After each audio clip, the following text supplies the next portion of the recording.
యోహాను సువార్త 15వ అధ్యాయము 5వ వచనం. ద్రాక్షవల్లిని నేను, తీగలు మీరు. ఎవడు నా యందు నిలిచి ఉందునో, నేను ఎవని యందు నిలిచి ఉందునో వాడు బహుగా ఫలించు. నాకు వేరుగా ఉండి మీరేమీ చేయలేరు. చాలు. హల్లెలూయా. ద్రాక్షవల్లిని నేను, తీగలు మీరు. ఎవడు నా యందు నిలిచి ఉండునో, నేను ఎవని యందు నిలిచి ఉందునో వాడు బహుగా ఫలించును. హల్లెలూయా. నాకు వేరుగా ఉండి మీరేమీ చేయలేరు.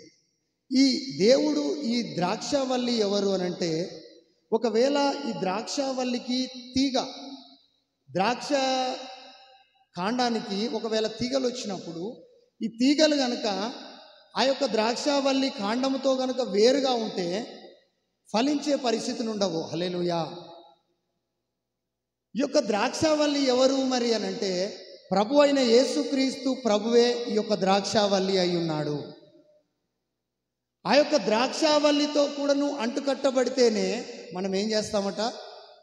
ఫలిస్తాం. ఎవని యందు నేను నిలిచి ఉంటానో, నా యందు ఎవడు నిలిచి ఉండునో వాడు బహుగా ఫలిస్తాడు.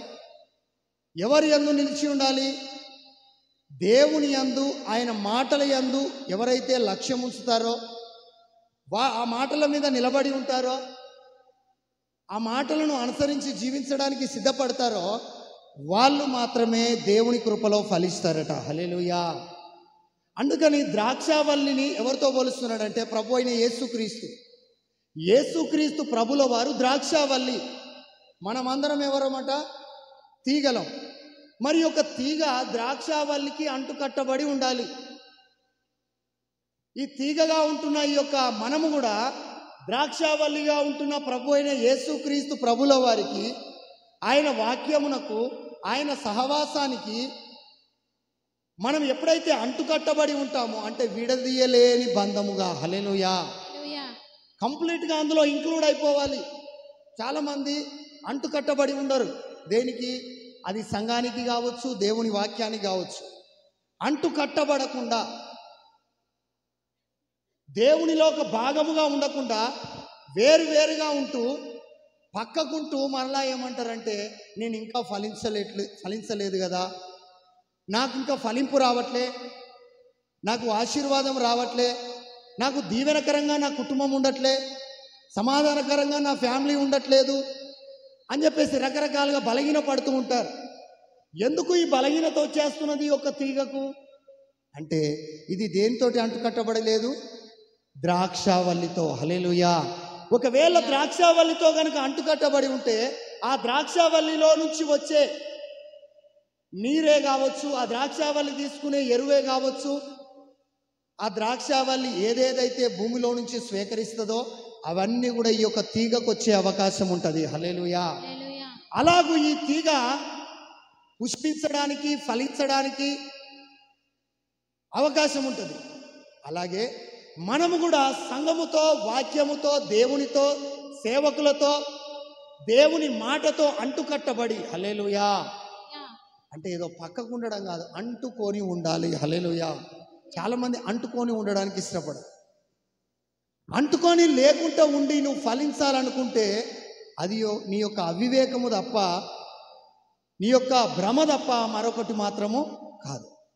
కాబట్టి దేవుని బిడ్డలుగా ఉంటున్న మనము కూడా యేసుక్రీస్తు యొక్క వాక్యముతో, దేవుని యొక్క సంఘముతో, దేవుని యొక్క సేవకులతో ఎప్పుడైతే అంటుకొని ఉంటామో అప్పుడు మాత్రమే బహుగా ఫలిస్తామట. హల్లెలూయా. కాబట్టి ఒక మాట చదువుకుందాం. లూకా సువార్త 5వ అధ్యాయము 5వ వాక్యం. సీమోను, ఏలినవాడా, రాత్రంతయు మేము ప్రయాసపడితిమి గాని మాకేమీ దొరకలేదు. అయినను నీ మాట చొప్పున వలలు వేతుమని ఆయనతో చెప్పారు. వారలాగు చేసి విస్తారమైన చేపలు పట్టిరి. చాలు. హల్లెలూయా. దేవునికి వేరై ఉండి ఏమి చేయలేరనే విషయాన్ని ఎవరు చెప్తున్నారు? దేవుడే అంటున్నారు. నాకు వేరై ఉండి మీరేమీ చేయలేరు. కానీ చాలామంది ఏమనుకుంటారంటే, దేవునికి వేరై ఉండి కూడా ఏదైనా చేయగలుగుతాం. తీగ ద్రాక్షవల్లికి అంటుకట్టబడకుండా ఎలాగూ ఫలించదో అంటుకట్టబడి ఉంటేనే ఫలిస్తుంది అనేది సత్యం. అలాగే ఒక తీగ ద్రాక్షావల్లితో ఉంటేనే, అంటుకట్టబడి ఉంటేనే ఫలిస్తుంది. అది ఏ ఫలాలు ఫలించాలో ఆ ఫలాలు ఫలించడానికి అవకాశం ఉంటుంది. ఈరోజు ఒక క్రైస్తవుడిగా చెప్పుకుంటున్న మనమందరం కూడా దేవుని వాక్యముకు అంటుకట్టబడి ఉంటేనే మనము ఫలించగలుగుతాము. హల్లెలూయా. కానీ నాకు వేరే ఉండి మీరేమీ చేయలేరు. దేవుడు అంటున్న మాట ఇది. దేవునికి వేరుగా ఉండి, అంటే ద్రాక్షావల్లికి వేరుగా ఉండి తీగ నేను ఫలిస్తా, నాకు బాగా గెలలు వస్తాయి, నా పండ్లు తీయగా ఉంటాయి, ఈ ద్రాక్షావల్లి కంటే ఎక్కువ తీయగా ఉంటాయి, ఇంకా బాగా టేస్ట్గా ఉంటాయి అని చెప్పేసి ఒకవేళ తీగ కనుక అనుకుంటే అది యొక్క తీగ యొక్క భ్రమ. హల్లెలూయా. అలాగే ఒక విశ్వాసి కూడా దేవుని సంఘానికి రాకుండా, దేవుని వాక్యంలో నిలబడకుండా, దైవ సేవకుల మాట చొప్పున నడవకుండా, దేవుని వాక్యానికి అంటుకొని ఉండకుండా, దేవుని వాక్యాన్ని హృదయంలో భద్రపరచుకోకుండా, ప్రార్థన చేయకుండా, ప్రభువుకు ఆనుకొని లేకుండా నేను ఫలిస్తాను, నేను ఆశీర్వదించబడతాను, నా సమస్యలు తొలగిపోతాయి, నేను పరలోక రాజ్యంలో చేర్చబడతాను అని ఒకవేళ అనుకుంటే అది అతడి యొక్క, ఆమె యొక్క భ్రమ మాత్రమే. హల్లెలూయా. అందుకే దేవుడు అంటున్నాడు, నాకు వేరుగా ఉండి మీరేమీ, కొన్ని పనులు చేయగలుగుతావమ్మా, కొన్ని పనులు చేయగలుగుతావయ్యా, కొన్ని చేయవు, కొన్ని చేస్తావని ఇట్లా చెప్తున్నాడా? లేదు. నాకు వేరుగా ఉండి, అంటే దేవునికి వేరుగా ఉండి నువ్వు ఏమి కూడా చేయలేవు. ఒకవేళ నీ జీవితంలో ఏది జరగాలన్నా కూడా దేవునితో కూడా నువ్వు ఉంటేనే అది జరిగించగలుగుతుంది. హల్లెలూయా. అది జరిగించబడుతుంది. అందుకని ఈ యొక్క శిష్యులు కూడా దేవుడు లేకుండా ఒక రాత్రంతా కూడా ఏం చేస్తున్నారు? ప్రయాసపడుతున్నారు. ఇక్కడ సముద్రములో చేపలు పట్టే వృత్తి గలవారు వీళ్ళు. ఆ చేపలు పట్టడానికి వెళ్ళినారు, రాత్రంతా ప్రయాసపడ్డారు. హల్లెలూయా. రాత్రంతా కూడా ప్రయాసపడ్డారు. అలాగని చెప్పేసి వీళ్ళకేమో తెలియని వాళ్ళు కాదు, చాలా తెలిసిన వాళ్ళు, ఎన్నో సంవత్సరాల నుంచి చేపలు పట్టిన అనుభవం ఉన్నది వీళ్ళకు.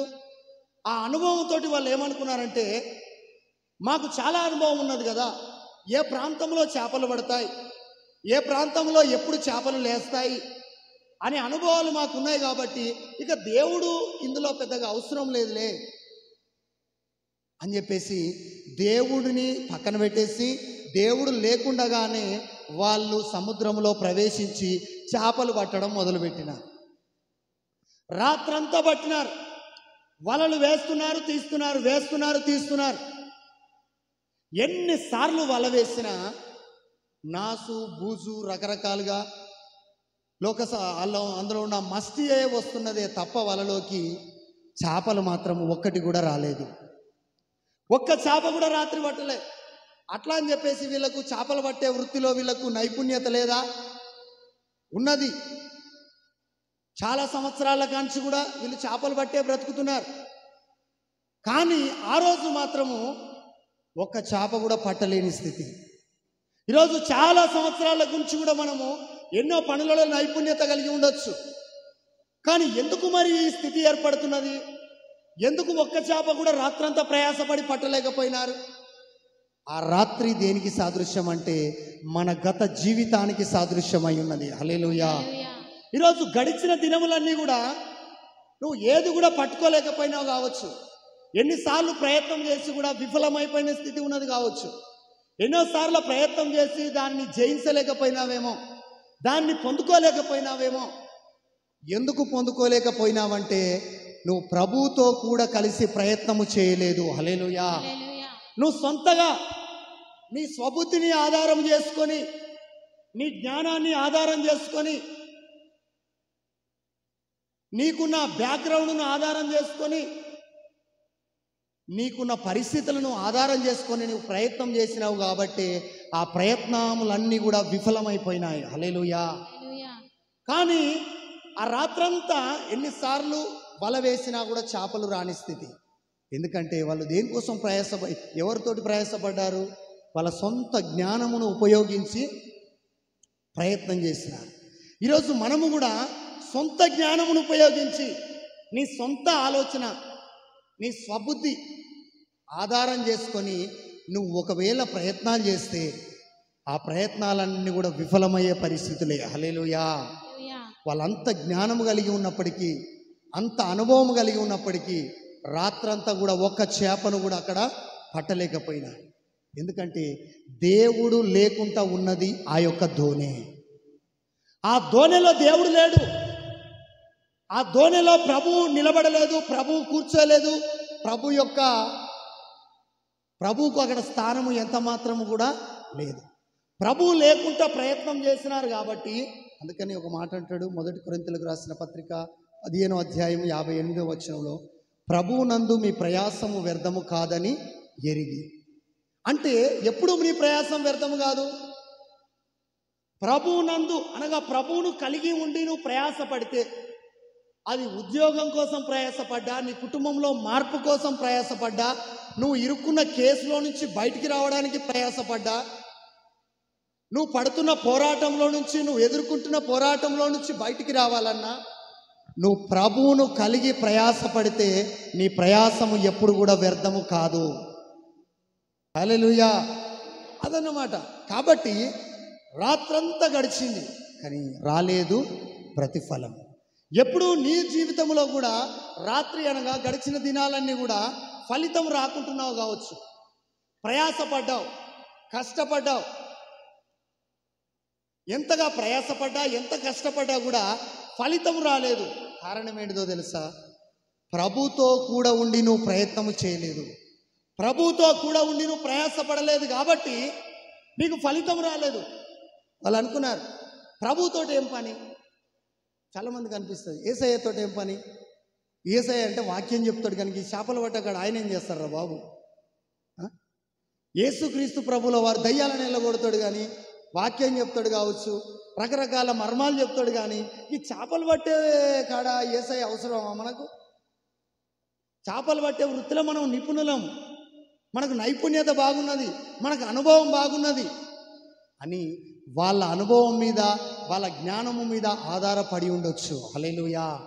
ఈరోజు మీలో చాలామంది కూడా మీరు చేసే పనులలో దేవుణ్ణి ఎందుకు ఆహ్వానించలేకపోతున్నారంటే, దేవునికి ఏం తెలుసు వీటి కోసం, పాస్టర్కి ఏం తెలుసు వీటి కోసం.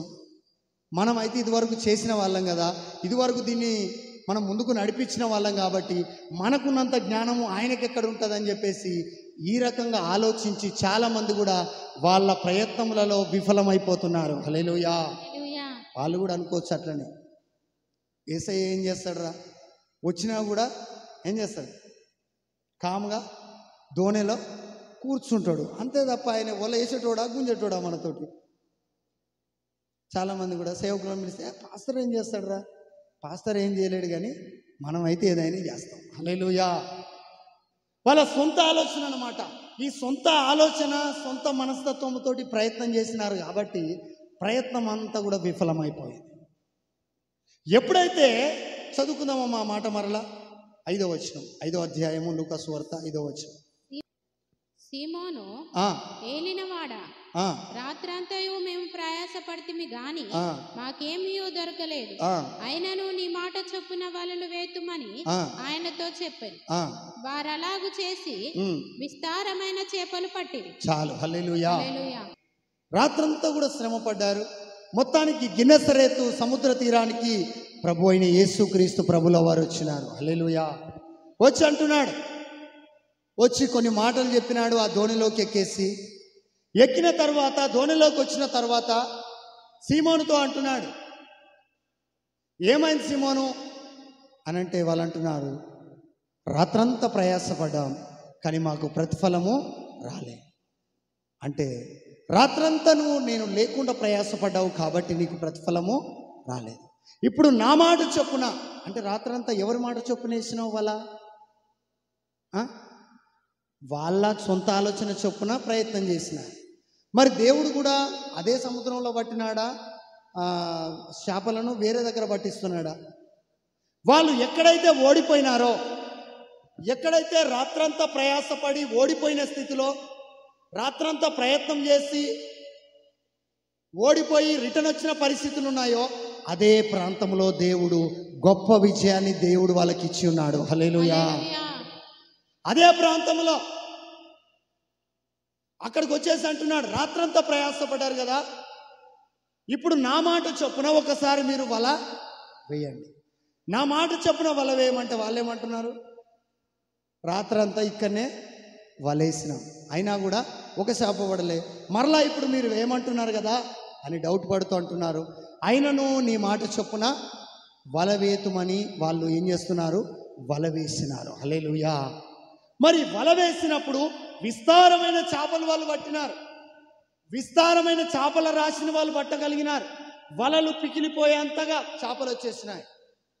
మరి రాత్రంతా కూడా మరి అదే ప్రాంతంలో అదే సముద్రంలో పట్టినారు, ఫలితం రాలేదు. కారణం ఏంటిదంటే వాళ్ళు రాత్రి దేవుని మాట చొప్పున వల వేయలేదు, దేవుని ఆశ్రయించలేదు, దేవుని మాట చొప్పున నడవడానికి సిద్ధపడలే.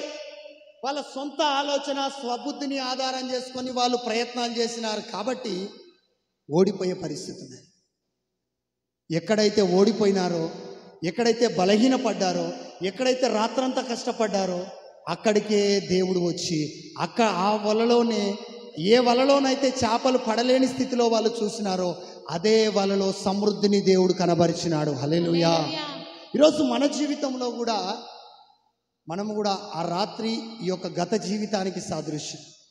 గత రోజులన్నీ కూడా మనం ప్రయాసపడ్డాము కావచ్చు, కానీ మన ప్రయాసం వ్యర్థమైపోయింది. కారణం ఎందుకో తెలుసా, మనము ప్రభువును కలిగి ప్రయాసపడలేదు, ప్రభువును ముందు పెట్టలేదు మన పనిలో, ప్రభువును ముందు పెట్టలే మన వ్యాపారంలో, ప్రభువుకు ముందు పెట్టలే మన యొక్క ఉద్యోగంలో, ప్రభువును ముందు పెట్టలే మన పిల్లల విషయంలో. మన ప్రయత్నాలలో దేవుణ్ణి ముందు పెట్టగలిగితే, దేవునితో కూడా ఉండి నువ్వు ప్రయత్నం చేస్తే ఖచ్చితంగా ఆ ప్రయత్నాలన్నీ కూడా దేవుడు సఫలము చేయగలిగిన వాడు. హల్లెలూయా. రాత్రంతా ప్రయాసపడి వ్యర్థమైపోయింది సమయం అంతా. ఎప్పుడైతే దేవుడు నా మాట చొప్పున వలవేయమని చెప్పేసి దేవుడు వలవేపియగానే లిటరల్లీ విస్తారమైన చేపల రాశిని పొందుకున్నారు. హల్లెలూయా, హల్లెలూయా. అందుకని ఈరోజు గత జీవితం అంతా ఈ రాత్రికి సాదృశ్యమైనది. ఆ రాత్రి ప్రయాసపడ్డ ప్రయాసం అంతా వ్యర్థమైపోయింది కావచ్చు గత దినాలని. కానీ ఈరోజు గనక దేవుడు కలిగి ఉండి గనక నువ్వు ప్రయాసపడితే, ఎప్పుడైతే యేసయ్యను కలిగి యేసయ్య ఈడ వల వేయమనగానే చాలామంది ఏమంటారు, వాళ్ళు ఏమంటున్నారంటే రాత్రంతా ఈయనే వల వేసినాం, రాత్రంతా ఇక్కడనే మేము ప్రయత్నం చేసింది కానీ ఒక్క ఫలితం కూడా రాలేదు. చాలా సందర్భాలలో ఈ కంపెనీలోనే నేను చాలాసార్లు ప్రయత్నం చేసిన ఉద్యోగం కోసం, ఇక్కడ పని చేద్దామని నేను ప్రయత్నం చేసిన, ఈ ప్రాంతంలో చేద్దామని వచ్చిన, కానీ నాకు అక్కడనే ఓటమి వచ్చేసింది, అక్కడనే నేను వెనుదిరిగి వచ్చే పరిస్థితులు ఉన్నాయని నువ్వు అనుకోవచ్చు. కానీ ఎక్కడైతే మనం ఓడిపోయినామో, ఎక్కడైతే బలహీనపడ్డామో అక్కడనే గొప్ప ఆశీర్వాదముని ఇవ్వడానికి దేవుడు, వాళ్ళ దోణిలో ఎక్కిన దేవుడు ఈరోజు నీ హృదయంలోకి ఆహ్వానించబడుతున్నాడు. హల్లెలూయా. కాబట్టి ఎప్పుడైతే ఈ పని జరిగిందో, ఎప్పుడైతే ఈ కార్యక్రమం జరిగిందో, లిటరల్లీ కూడా వాళ్ళు ఊహించని రీతిగా, వాళ్ళు ఆలోచించని రీతిలా ఏమొస్తున్నాయి, చేపలు పడుతున్నాయి. ఈరోజు మనం ఊహించని రీతిగా మనం ఓడిపోయిన కాడ విజయం పొందాలంటే నువ్వు ఎవరితో అంటుకట్టబడి ఉండాలి, దేవునితో అంటుకట్టబడి. ఒక ద్రాక్షవల్లికి తీగ అంటుకట్టబడి ఉంటే ఎలాగూ ఫలిస్తుందో, ఈరోజు నువ్వు దేవునితో కూడా ఉండి ఏం చేస్తే, ప్రయత్నం చేస్తే, నువ్వు పని చేస్తే, నువ్వు ఉద్యోగం చేస్తే, నువ్వు ప్రార్థన చేస్తే, నువ్వు దేవుడు లేకుండా ప్రార్థన చేస్తే ఆ ప్రార్థన వ్యర్థంగా పోతుంది, ఆ ప్రయత్నం వ్యర్థంగానే పోతుంది. అది రాత్రి ప్రయాసపడ్డా, అది పగలు ప్రయాసపడ్డా, అది ఏ సమయంలో ప్రయాసపడ్డా కూడా వ్యర్థంగానే పోయే పరిస్థితి.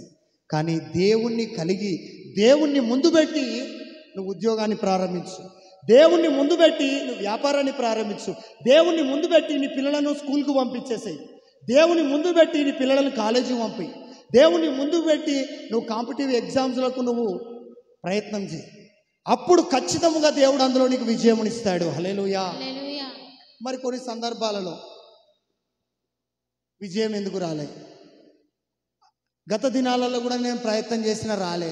గత దినాలలో కూడా నేను ఈ యొక్క పని కోసం ప్రయత్నం చేసిన ఆ పనిని నేను పొందుకోలే, ఈ ఆరోగ్యం కోసం ప్రార్థన చేసిన ఆరోగ్యం నాకు రాలేదు, ఈ సమృద్ధి కావాలని ఆశపడ్డా అది నాకు పొందుకోలేదు అంటే నువ్వు దేవుడు లేకుండా ప్రయత్నం చేసినావు గనుక దానిని నువ్వు పొందుకోలేకపోయినావు.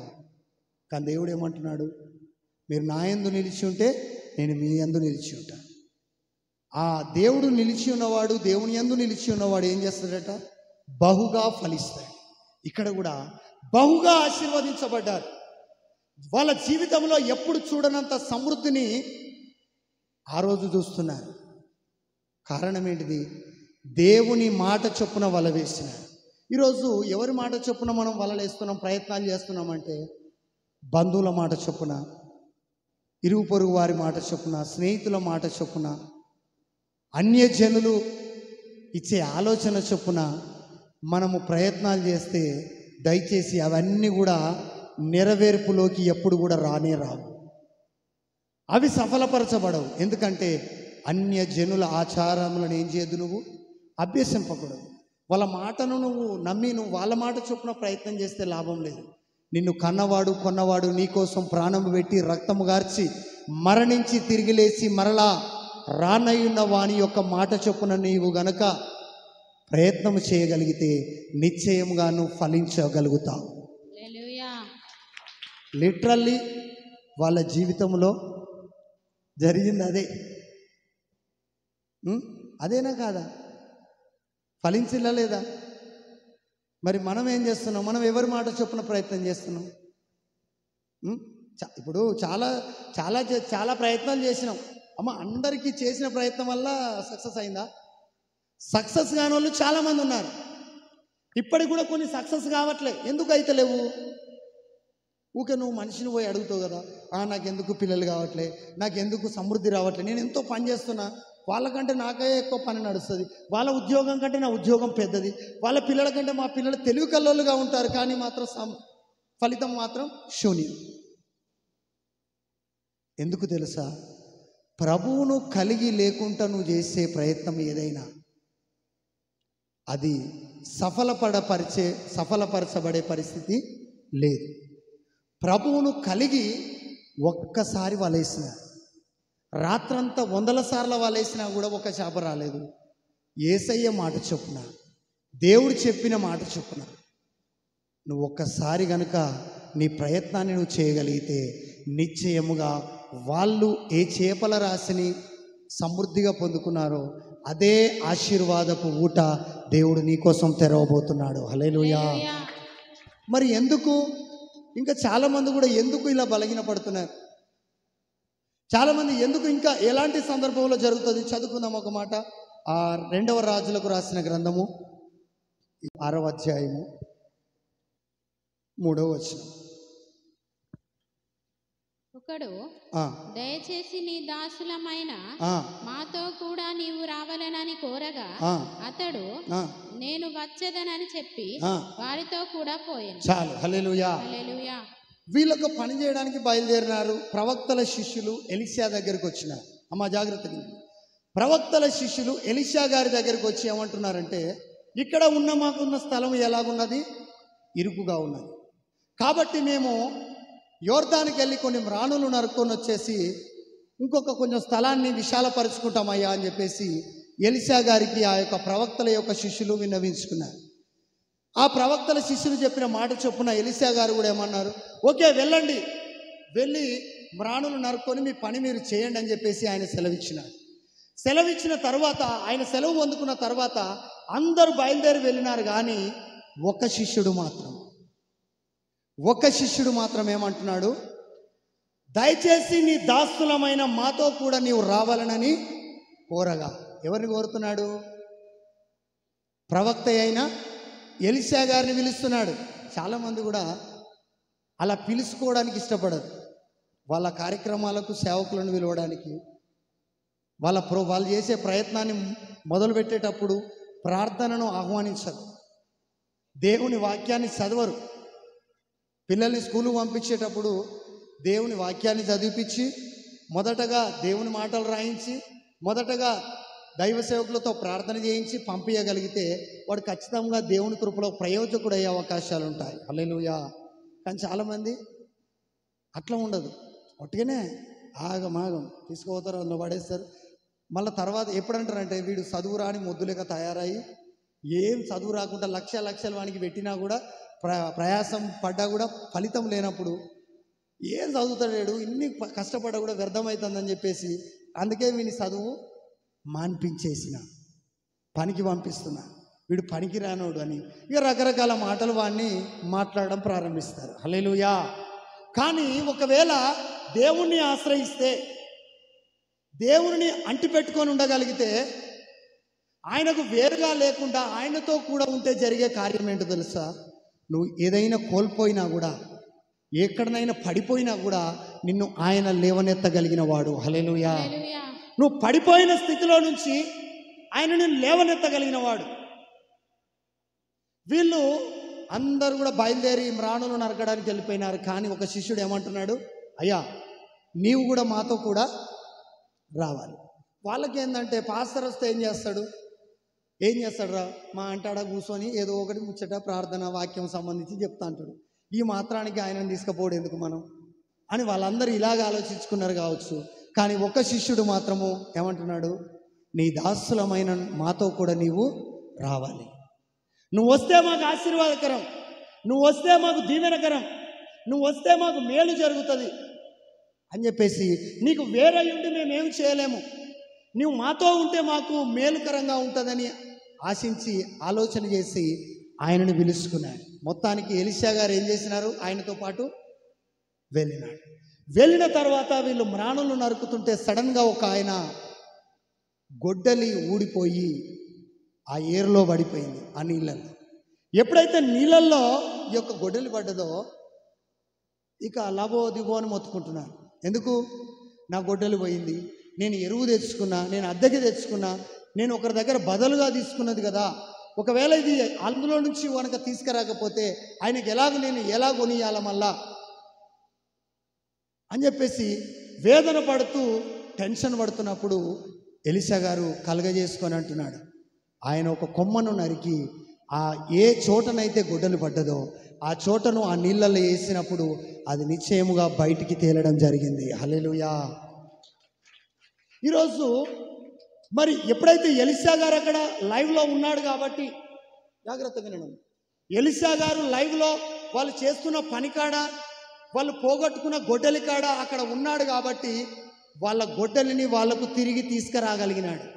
ఈరోజు యేసుక్రీస్తు ప్రభుల వారు కూడా, దేవుని వాక్యము కూడా, దేవుడు కూడా నీతో ఉంటే, నీ ప్రయత్నంలో ఆయనను నువ్వు స్వీకరించగలిగితే, నీ ప్రయత్నంలోకి ఆయనను ఆహ్వానించగలిగితే, ఒకవేళ ఆయా సందర్భాలలో నువ్వు పడిపోయినా కూడా ఆ పడిపోయిన నీ జీవితాన్ని, ఒకవేళ ఎక్కడైనా ఓడిపోయినా కూడా ఆ ఓడిపోయిన జీవితంలో నుంచి దేవుడు నీకు విజయమునిచ్చేవాడై ఉన్నాడు. హల్లెలూయా.